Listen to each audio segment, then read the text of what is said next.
Yan mga sir, ito may Nissan Frontier ulit ako na bisita. Yan. Taga dito lang din sila ni sir sa, ano, sa Cavite. Yan. Blackout issue siya mga sir.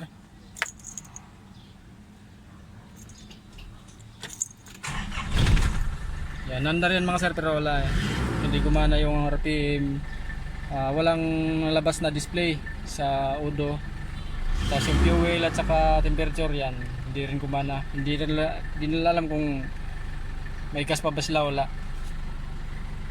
Yan. Dati daw pag pinukpok nagana pa. Ngayon hindi na. Para natuluyan na yata. Subukan natin itong mga sir na i-repair kung kaya pang i-repair. Nissan Frontier blackout issue.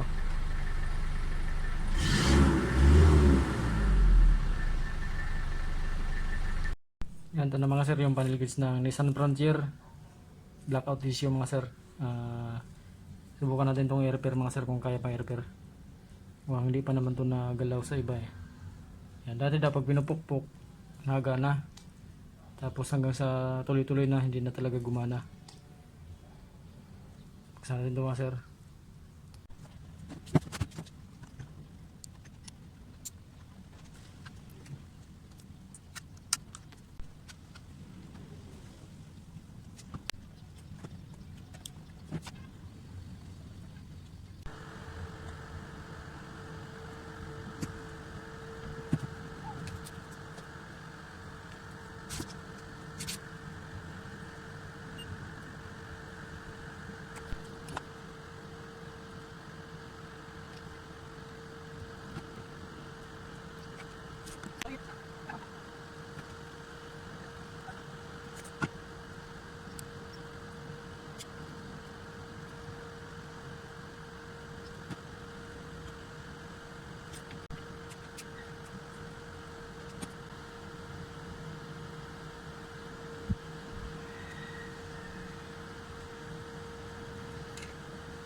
Yan, okay na to mga sir, i-assemble ko na lang to para maikabit na dun sa unit, matesting na. Goods na to mga sir. Mamaya tataas. Kahapon ganito rin ang ano, ang issue rin ng Frontier din na ginawa ko. Taga silang naman yun. Yan, okay na mga sir, yung ano, panel gauge ng Nissan Frontier. Anong year model nga ito sir? 2010. 2010 model pala to.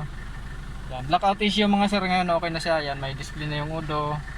Tapos RPM, ano na, yung fuel pumunta na sa tamang ano reading niya.